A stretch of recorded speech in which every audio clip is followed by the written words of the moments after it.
안녕하세요. 베트남 국제결혼 스토리 강지훈입니다. 네, 반갑습니다. 고부간 갈등에 대해서 또 얘기를 해주셨어요. 여기 현지에만 있다 보니까 네. 결혼 이후의 얘기는 잘 모르는데 이 부분도 좀 제가 궁금한 내용이긴 했거든요. 고부간 갈등에 대해서 좀 얘기해 주실 수 있으실까요? 이거는 상담할 때부터 이제 좀 심각하게 얘기를 하는 부분이고, 이거 나가면 종교적인 부분 때문에 욕도 먹긴 하겠지만, 저희 상담할 때 제가 부모님과 같이 사는지 여부, 뭐 기본적인 4대 조건 빼고, 부모님하고 같이 사는지, 부모님하고 근거리에 사는지에 대해서 물어보고, 그 다음에 물어보는 게 종교가 있어요. 종교 활동을 하는지 안 하는지. 남편이요? 남편 집안이. 아, 집안이. 예.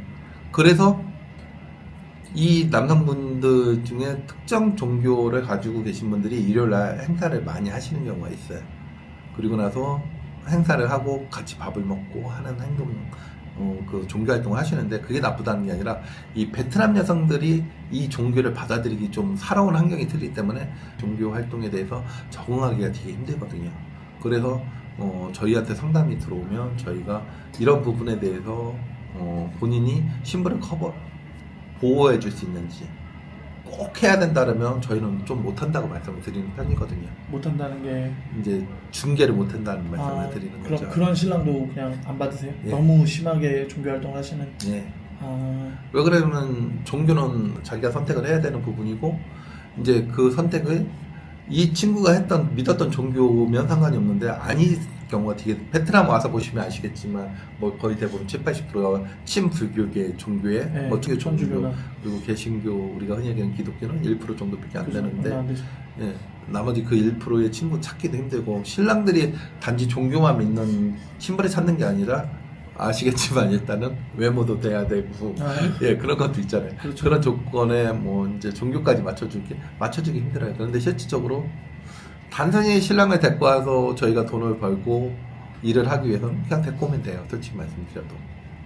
근데 그 신부한테 무교인데 그냥 말해서 통역해서 가면 잘 살 수 있고, 화목하게 일요일마다 식구들끼리 모여서 밥 먹고 하는 좋은 집안이다 꾸며서 얘기할 수도 있는 거잖아요.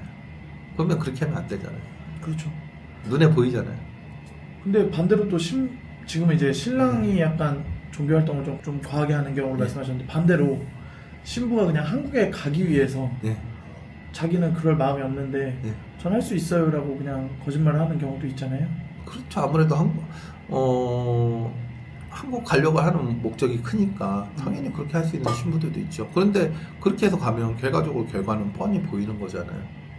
근데 우리도 알다시피, 나도 마찬가지고 무교지만 이제 종교 활동이 만만치 않다는 거 아시고, 그게 뭐 가끔씩 한 번씩 1년에 한 번 정도 이벤트를 가는 건 모르겠지만 매주 활동을 하게 되면 좀 힘들어 하시는 부분도 있고, 그리고 이런 고부 갈등이 생길 수 있는 거고, 그 다음에 이제 처음에 이제 종교 때문에 물어보는 게 있고, 두 번째 물어보는 게 뭐냐면, 내가 생각하는 부모님은 나의 와이프가 나하고 똑같이 생각하지 않을 수도 있어요.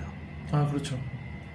나한테는 아들이고 내가 자식이니까 나의 부모님은 나에게 한없이 자유로운 부모님일 수 있는데, 나의 와이프한테는 이런 말까지 하긴 한데 악마와 같은 시어머니가 될 수도 있어요. 그렇죠. 이건 제가 내 친구 문제도 있었고, 이제 진행을 하면서 느꼈던 부분도 있고, 지금 한국에 가서 이제 우리 신랑들 중에 같이 사신다는 분들 한 분 정도는 지금 좀 문제가 있는데, 그나마 그 집은 좀 다행인 게 뭐냐면, 신부가 어머니를 이해를 하겠다고, 자기가 노력을 하겠다고 얘기해서, 신랑은 분가를 하려고 했었고 그 부분에 대해서 노력을 하겠다고 신부가 노력을 해보고 안 되면 분가를 하자고 해서 지금 현재 그렇게 살고 있는 친구도 있어요.